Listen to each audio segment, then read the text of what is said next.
허무하다. 솔로몬이 얘기한 것처럼요. 한시 뒤가 어떻게 될지 참 모르는 저 인생을 살아갑니다.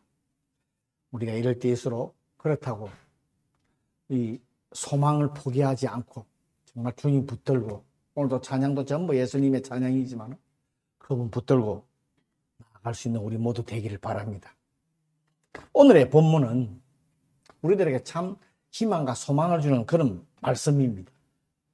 이 말씀을 통해서 우리 자신을 한번 돌아보고 또 우리가 정말 여호와의 길을 예비하는 우리와 우리 교회가 되기를 바랍니다. 오늘 본문은 하나님으로부터 선택받은 이스라엘 백성, 이 선민이라고 하죠. 이스라엘 백성들이 하나님을 배반해서 징계를 받았어. 바빌론의 포로가 되었는데 오늘 본문은 그 포로 생활이 한 70년간이에요. 약 70년간이었다 그래요. 참 우리는 그냥 간단하게 읽지만요. 근데 이제 그 70년 징계 기간이 만료가 됐어. 끝났어요. 끝나가지고 해방되는 그 장면입니다. 해방돼서 예루살렘으로 돌아가는, 지금 얼마나 기쁘겠어요. 지금 그 장면입니다. 이스라엘 백성들이 물론 바벨론의 포로가 된 것은 포로에서 해방되는 고국으로 돌아가는데 하나님께서 내가 너희들과 같이 동행하겠다, 함께 하겠다, 그런 이런 위로의 말씀을 또 주십니다. 그리고 하나님께서 선지자를 통해 가지고 그동안에 포로 생활한 그 이스라엘 백성들을 위로하라, 또 여호와의 길을 그 다음에 위로하라 반복하시면서 또 여호와의 길을 예비하도록 하라고 이렇게 명령을 전달하는 거예요. 오늘 이사야가 그걸 전달하는 그 부분입니다. 1절의 말씀에 오늘 보면 너희는 하나님이 이르시되 너희는 위로하라, 내 백성을 위로하라. 그래서 한 선지자에게 알려주는 그런 말씀입니다. 물론 이스라엘 백성들이 포로가 끌려간 것은 그들의 죄 때문이었습니다. 그죠? 하나님을 등지고 우상을 섬겼다든지 그 죄 때문에 그렇습니다. 그렇게 하나님은 공의로우신 분이기 때문에 죄는 꼭 심판한다 하는 것. 그 다음에 또 자비로우신 분이에요. 그래서 죄의 심판을 하시지만은 자비로우신 분이시기 때문에 그 죄를, 지은 죄를 깨닫고 그것을 해결할 수 있는 또 충분한 시간을 주세요. 그 안에 깨달으라. 그럼 깨닫고 돌아오면 다시 받아주십니다. 그런데 하나님 정해놓으신 기간이 있어. 그건 우리는 모르지만은 그 기간 동안에 깨닫지 못하고 회개하지 않고 거역하면은 하나님께서는 어쩔 수 없이 심판을 하신다. 그런 하나님이십니다. 여러분, 이스라엘 백성은 하나님께 거듭 범죄합니다. 지금 돌아오는 부분이지만은 또 여러분 아시다시피 성경을 읽다 보면 또 범죄를 하지요. 나중에 예수님까지, 메시아인 예수님까지 죽이는 그런 또 범죄를 저지릅니다. 그렇지만 하나님께서 오래 참으십니다. 계속해서 참으시고 선지자들을 한 명당 계속해서 세우십니다. 그러면서 자기 백성들에게 회개할 것을 계속해서 촉구하십니다. 그래서 그들이 회개하면 그들 용서해 주셨습니다. 오늘 본문에 바빌론 70년간 포로 생활 속에서 회개함으로 인해서 지금 하나님께서 그들을 포로에서 해방시켜주는, 이제 조금도 말씀드렸죠. 그런데 이 이스라엘 백성들은 또 세월이 흘러가면서 아까도 말씀드렸지만 회개하지 않아요. 마음이 강팍해져가지고 또 범죄를 저지릅니다. 심지어 세운 선지자들을 죽이기도 하고요.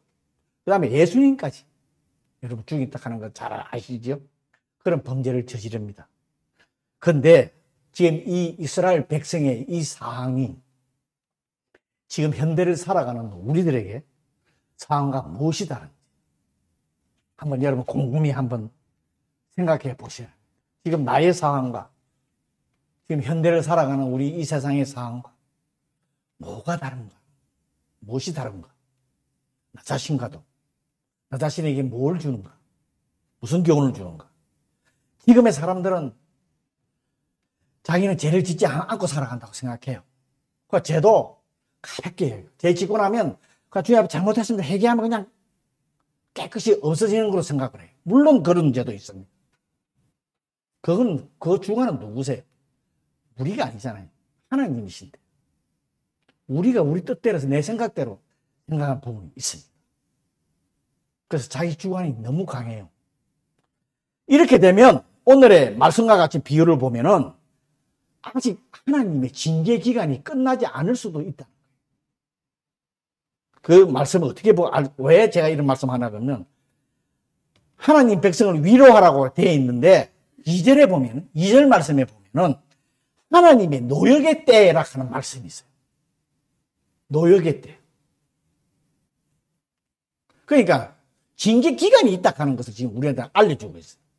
이 노역의 때라 하는 말씀은 죄를 짓고 감옥에 갇혀있는 기간을 말해요. 우리 이 세상에서도 너 범죄를 한다든지 그다음에 뭐 살인을 했다든지 무슨 범죄를 하면은 붙들려가 형무소에서 재판소에서 몇 년 땅 하면 그 안에는 그 기간 동안은 형무소에 들어가 있어야 되는 거잖아요. 그거하고 마찬가지예요. 그 때가 언제인지 기간은 언제인지 우리는 모릅니다. 그거는 얼마인지 그거는 하나님께서 아시니까. 그러나 그 징계 기간이 있다는 거예요. 오늘도 그 다음에 이제 또 뒤에 이제 말씀 또 계속 읽을게요. 자, 우리가 한번 지금 생각해 봐야 하는 것은 현대를 살아가는 우리들입니다. 여러분, 지금 크게는 지금 현대와 또 작게는 우리 교회를 생각할 수도 있겠지요. 또 나 자신을 생각할 수도 있겠지요. 지금이 어느 때라고 여러분 생각하시는지. 지금의 우리도 하나님의 노역의 때가 끝났다. 너희들이 지금부터 여호와 길을 예비하라 하는 이때인지 아니면 아직 노역의 때가 끝나지 않은 때인지 그럼 그거는 여러분의 생각에 맡기겠습니다. 그리고 지금 징계는 누구 때문에 받는 것이 아닙니다. 내 때문에 받는 것이 아니고 당신 때문에 받는 것이 아니라 이 세대를 살아가는 모든 성도 모든 사람들 때문에 징계를 받는 것이지요. 그리고 하나님께서 징계 기간은 하나님께서 정한 것이지만 그 기간은 죄를 충분히 뉘우치고 회개하고 중요한 게 이거예요. 오늘 순수한 마음이 되는 순수하게 되는 때까지 기간을 말하는 거예요. 하나님의 말씀을 받아들일 수 있는 전부 순종할 수 있는 그런 마음을 말하는 거예요. 죄를 충분히 뉘우친 것. 그게 어디에 기록되어 있나 하면 2절 후반부에 기록되어 있어요. 여호와의 손에서 벌을 배나 받았느니라. 이 배나 받았다 하는 것은 죄값에 대한 2배를 받았다 하는 그런 얘기가 아닙니다. 이 말씀은 자기들이 지은 죄를 완전히 뉘우치고 회개해서 순수한 마음으로 완전히 다 돌아섰다. 그러니까 충분하게만큼 징계를 받았다는 그런 의미. 그래서 회개를 충분하게 해서 완전히 돌아섰다 하는 이스라엘은 70년간입니다. 여러분, 하나님은 우리가 죄를 지으면 무한정 징계하시거나 또 대충 징계하시는 분이 아니십니다. 하나님께서 기간을 정해놓고 충분히 징계하신다 하는 오늘 말씀을 통해서 우리들이 알려주고 있습니다. 우리는 하나님의 징계와 목적을 잘 압니다. 올바로 깨닫는 거 참 중요하고 잘 압니다. 이 시대를 살아가는 우리 모든 사람이 특히 나와 우리 교회에 이 징계, 하나님의 죄에 대한 것도요. 뭐 성경은 저도 이 참 징계라든지 이런 무거운 설교를 잘 안 하려고 그러고요. 은혜의 시대니까 참 사랑하고 서로 이런 것 저도 설교를 대부분을 하고 있는데 근데 성경에는 죄에 대한 것도 분명히 기록되어 있거든요. 여러분, 우리는 잘 알고 있어요. 왜 우리한테 하나님께 징계하시는가? 잘 알고 있어. 다 잘 알고 있어. 징계하는 목적을. 우리는 다 잘 알고 있습니다. 신앙이 더 성장하기 위해서, 이것보다 더 큰 것을 이루기 위해서, 우리 믿음들이 더 성장하기 위해서, 우리가 그 죄를 깨닫고 소망을 잃지 않고 인내하면 하나님께서 우리를 위로해 주시고 오늘 말씀처럼 그리고 반드시 여호와의 길을 예비할 것을 명령하시오. 이 시대에 우리 모든 교회에 다시 축복해 주신다 하는 그 말씀입니다. 물론 이 여호와의 길을 예비한다 하는 것은 여러분 잘 아시다시피 예수님이 초림이 아니라 재림입니다. 재림의 때를 준비하는 그것을 궁극적 그리스도의 재림을 준비하는 것을 말씀을 합니다. 그런데 우리가 아직 징계 가운데 있다면 이 길을 우리는 아직 예배할 수가 없는 상황이 되는 것이죠. 우리는 겸손함으로 하나님의 말씀에 순종하게 되면은 오늘의 이스라엘 백성처럼 여호와의 길을 예비할 수 있는 것을 우리들한테도 예비할 수 있게끔 해 주십니다. 여호와의 길을 예비하라 이 말씀은 물론 그 당시에 왕들이 행차할 때 땅들이 막 안 좋고 흙둥북둥한 거를 다 편하게 이렇게 만들어주는 걸 말합니다. 지금은 막 곧 교통을 다 막고 지금 땅들은 다 잘 돼 있으니까 교통을 막고 그분들이 잘 지나가도록 하는 그런 형식을 그런 것을 말하지요.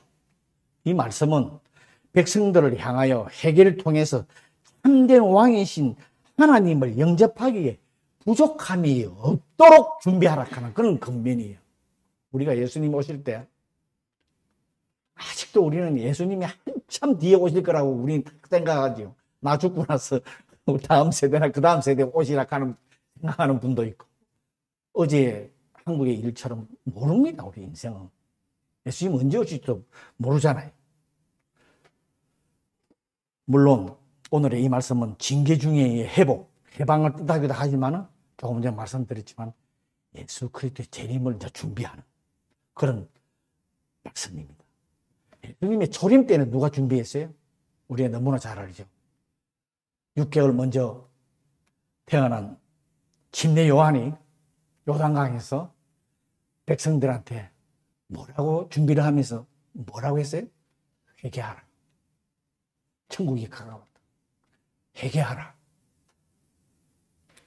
그러면서 외쳤습니다. 그 당시 사람들은 마음이 완악한 마음이기 때문에 하나님 때가 언제인지 그 뜻이 무엇인지 알 수 없기 때문에 여호와 길을 예배할 수 없었어요. 그래서 예수님이 오시기 전에 침례 요한 하나님께서 백성들한테 회개하라. 너희 길을 평탄케 하라. 여러분, 우리도 하나님의 길을 예배하기 위해서는 회개하며 겸손함으로 하나님 때를 인내하며 기다릴 줄 알아야 됩니다. 그래야 그때에 이 시대에 우리와 우리 교회가 회복할 뿐만 아니라 또 궁극적인 그때가 되면은 우리가 외치는 자의 소리가 돼요. 그 당시에는 침례 요한이 외치고 또 지금 우리가 매주 월요일부터 금요일까지 보내드리는 사도행전에 보면은 사도들과 초대교회 성도들이 외쳤습니다. 그죠? 지금은 이제 예수 그리스도 믿고 있는 성도 우리가 외쳐야 되는 그때입니다. 조금 전에 말씀드렸지만 예수님이 초림 때에는 침례 요한이 외쳤지만 그 역할을 이제는 우리가 이 시대에 해야 된다. 그 길을 예배하는 자들에 대해서 예수님이 재림때가 오기를 기다리며 낮은 자의 마음으로 기다리다가 그때가 되면 놓치지 않고 외치는 그 우리 모두가 되기를 바랍니다. 근데 한 가지, 여호와 때면 그때를 깨닫고 어떻게 한가? 그럼 여호와 때가 언젠가? 그럼 우리가 그때를 언제 알고 우리 준비는 뭐 어떻게 해야 되는가? 여러분 뭐 어떻게 하십니까? 물론 여러 가지 얘기했겠지만은 오늘 본문에 기록되어 있어요. 제가 사절을 한번 아까 읽어 주셨지만은 제가 한번 읽습니다. 골짜기마다 도두어지며 산마다 언덕마다 낮아지며 고르지 아니한 곳이 평탄하게 되며 험한 곳이 평지가 될 것이라. 이 말씀에 영적인 말씀이 포함되어 있습니다. 이 네 가지는 여호와의 길을 준비하는데 합당치 못한 자세, 방해되는 자세를 지금 설명을 하고 있습니다. 골짜기, 산과 언덕, 고르지 않은 곳, 험한 곳이 모두 오늘 말씀해 보면 골짜기도 메꾸어져서 평지가 되고 산과 언덕도 깎아져서 평지가 되고 울퉁불퉁한 것도 평지가 되고 모든 것이 다 험한 길도 평지가 된다 하는 말씀을 지금 강조하고 있습니다. 이게 우리의 마음이 완악한 마음, 모든 마음이 다 고루어져 가지고 순수한 마음이 되어서 예수님의 말씀이면 예수님의 말씀이라든지 이 주님의 말씀이 오시는 것을 그렇게 되어야 모든 죄를 고백을 하고 평지가 우리 마음이 되어야. 골짜기는 간단하게 설명하죠. 골짜기는 말 그대로 영적으로 깊은 수렁을 말합니다. 아직 제약 속에 들어가 있는 거예요. 이게 메꿔져야 돼. 없어져야 돼. 그 다음에 산과 언덕은 교만한 하나님 앞에 높아진 인간적인 교만의 심령을 말합니다. 언덕 높아진 이게 깎아져야 돼. 교만은 패망의 선봉이라고 선고에 잠언서에 기록되어 있습니다. 그 다음에 고르지 않은 거, 울퉁불퉁한 고르지 않은 거, 마음이 올바르지 못한 심령을 말해요. 거짓된 사람, 위선자를 말해요. 그 다음에 마지막으로 험한 곳, 울퉁고 험한 곳은 사람들이 가까이 갈 수 없는 심령을 말해요. 그 서로 관계가 안 좋은 사람, 성도와의 관계가 안 좋은 사람, 그걸 좋지 않아서 아무런 선한 열매를 맺지 못하는 그 상태를 말합니다.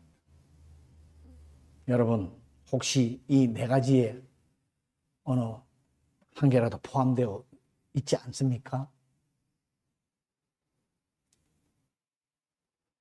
이 네 가지를 통틀어서 말을 하면은 제약의 자리에서 벗어나 의의 길을 걸으며 빛 가운데 살고 고난과 슬픔 가운데서 소망을 잃지 않고 살아가며 교만과 자만을 버리고 겸손한 마음을 갖고 거짓과 위선을 버리고 정직과 진실한 마음으로 이웃과 화평하고 선한 삶을 사는 성도를 말합니다. 와, 어렵다. 이걸 어떻게 해? 할 수 없습니다. 나 자신은 할 수 없어요. 그래서 예수님 이렇게 하게 해달라고 주님을 허시하라는 거예요. 우리 힘으로 할 수 없어요. 여러분, 이거 다 할 수 있어요? 저도 할 수 있습니다. 여러분, 우리는 우리 교회의 회복과 성장을 위해서, 그리고 하나님의 길을 잘 준비할 수 있는 성도와 교회가 되길 바랍니다. 우리 힘으로 할 수 없습니다.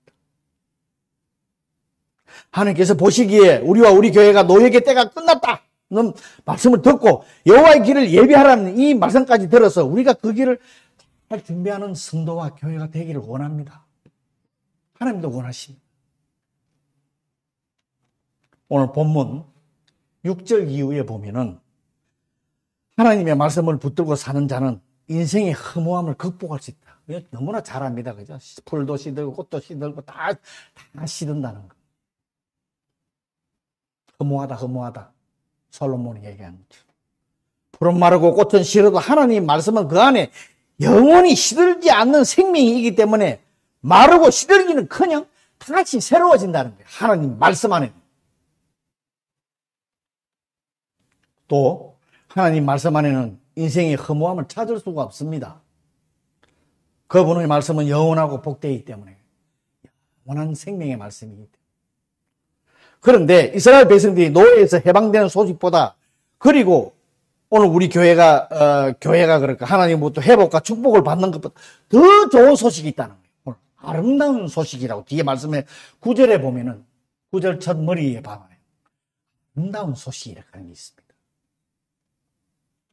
이 말씀은 하나님께서 장차 예수 그리스도께서 재림 때에 강한 자로 임하셔서 그 팔로 친히 우리들을, 모든 백성들을 다스리시고 먹이시고 위로하시고 품에 안으시고 온전히 우리들을 인도해 주신다 하는 위로의 말씀입니다. 여러분, 이거 믿고 있잖아요. 인간에 있어서 가장 아름다운 소식은 뭘까요? 특히 우리 성도들한테 뭐니 해도 구원의 소식입니다. 정말 우리가 나의 죄를 위해서 십자가에 죽으시고 3일 만에 부활하신 그 예수 그리스도를 인하여 제사함 받고 구원을 얻어서 영원히 죽지 않는 생명을 얻은 성도라면 무엇이 제일 아름다운 소식인지 기쁜 소식인지 다 알고 있습니다. 이건 모르면 성도 아니지요. 이 은혜와 사랑이 있기에 이 세상 어렵고 힘든 가운데서도 또 그분의 도우심이 있기 때문에 우리는 나의 힘으로 할 수 없지만 여호와의 길을 우리들이 성령님을 통해서 의지하면서 예비할 수 있다는 거예요. 오늘 저희는 교훈을 주는 게. 지금 어렵고 힘든 가운데 있지만은 우리가 소망을 잃지 않고 살아갈 수 있는 게 이것이라는 겁니다. 그리고 이 아름다운 구원의 소식은 나의 것만이 아닙니다. 우리들의 것만은, 예수 그리스도 믿는 성도들의 것만은 아닙니다. 그죠? 이 아름다운 소식을 듣지도 못하고 아직 죄와 사망 안에서 허덕이고 있는 사람들의 그 생명 길로 인도하는 것이 여호와의 길을 예배하는 자의 자세입니다. 어저께도 149명 중에서 예수를 믿는 사람이 몇 명이지?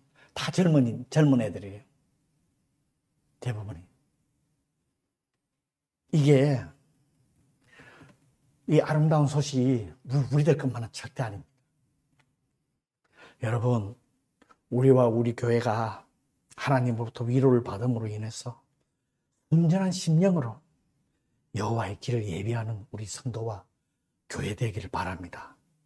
하나님께서 우리와 우리 교회를 사랑하셔서 예수 그리스도를 이 땅에 보내주시어 그분을 믿게 하시고 또 하나님 길을 예비하게 위해서 우리를 타국 일본 땅 이곳에 두셨습니다. 이 교회도 여기에 세우셨습니다. 주의 복음 선교 센터를 위해서 이곳에 세웠습니다. 이것을 여러분 우리가 깨닫고 하나님의 섭리를 다시 한번 우리들이 올바로 깨닫고 그 뜻에 우리 모두가 순종하는 우리와 우리 교회 되기를 진정으로 바랍니다. 아멘. 우리 잠시 기도하는 시간 갖도록 하겠습니다. 오늘 말씀 간단히 전했지만은 이 말씀 속에는 엄청난 말씀이 여러분 포함되어 있습니다. 자기 자신을 한번 돌아보시고 우리가 앞으로 어떻게 해야 되는가, 이 교회를 하나님께 맡기신 그 귀한 뜻과 섭리가 뭔지 다시 한번 깨닫고 우리 그 뜻에 순종하며 나아가는 우리 모두 되게 해달라고 우리 잠시 기도하는 시간 갖도록 해요. 우리 기타 반주 좀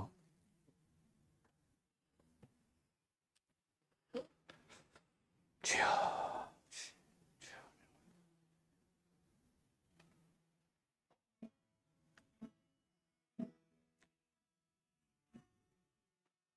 하나님 축복해 주옵소서. 주님의 뜻을 하신 자요 주님, 아버지 우리를 축복해 주님, 온전히 주님 뜻을 따라 나아가신 자 주여 축복하시옵소서.